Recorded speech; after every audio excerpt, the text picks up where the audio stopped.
Ang edukasyon ang maaaring sagot sa kahirapan. Ang edukasyon ang maaaring sagot sa kahirapan. Ang edukasyon ang maaaring sagot sa Ang edukasyon ang maaaring sagot sa kahirapan.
Naaalala mo di ba yung mga study dates natin kasama si Cheska?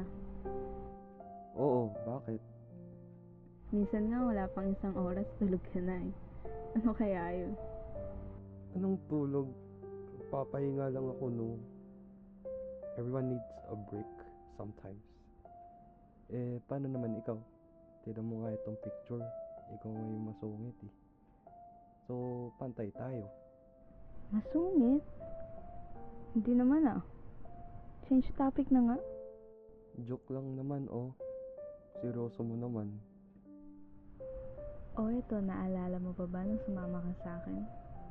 Tapos nakita mo na nagtuturo ko sa mga mahirap na bata. Kiling na kiling nga sila sa ating dalawa eh. Pero grabe when I saw how you interacted with these children. That's when I started to fall in love.